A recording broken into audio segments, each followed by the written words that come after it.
चरण सिंह सप्रा, मतलब आप ये कह रहे हैं खुले तौर पर सरकार एक डेमोक्रेटिक देश की, सबसे बड़े डेमोक्रेटिक देश की डेमोक्रेटिक सरकार, आप ये कह रहे हैं खुले तौर पर वो स्नूपिंग करा रही, जासूसी कराने की हिमाकत कर रही है सरकार, बेडरूम में घुस रही है लोगों के। बिल्कुल बिल्कुल ठीक उसी तरह से नजर आ रहा है। ये सरकार और ये जो संचार साथी है, ये दरअसल एक हाथी है जिसके खाने के दांत और हैं और दिखाने के दांत और है। जिस तरह से बीजेपी के प्रवक्ता अभी सारी एक्सप्लेनेशन दे रहे थे, सभी आपके दर्शक भी समझ गए होंगे। दरअसल सरकार क्या करना चाहती है, मोबाइल के अंदर 73 करोड़ लोगों के मोबाइल के अंदर चौकीदार को बिठाना चाहती है और बिना नोटिस के, बिना समन्स के, बिना किसी वारंट के बिठाना चाहती है। ये सरकार का अंदेशा है, वो हमारी तहकीकात करती रहे, वो हमारे ऊपर स्नूपिंग, जासूसी करती रहे।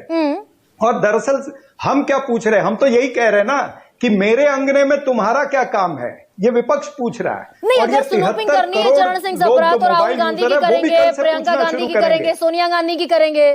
73 करोड़ आम लोगों की स्नूपिंग करके क्या हासिल होगा?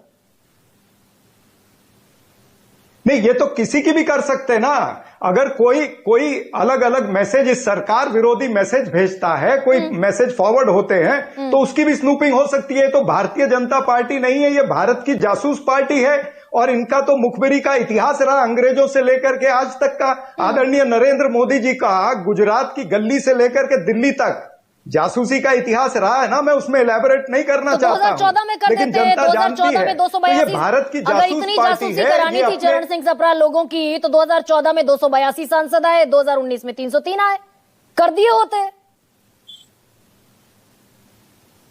नहीं तो वही बात है, इन्होंने कोशिश तो करी थी, पेगासस तो बिठाया था। हाँ। फिर कोर्ट के अंदर मैं आपको याद दिलाना चाहूंगा कि सुप्रीम कोर्ट के अंदर जब केस था तो सुप्रीम कोर्ट ने क्या कहा था कि गवर्नमेंट ने हमारा सहकार्य नहीं किया, government has not helped us with sufficient, जो भी था वो लैंग्वेज एग्जैक्ट मैं नहीं जानता हूं।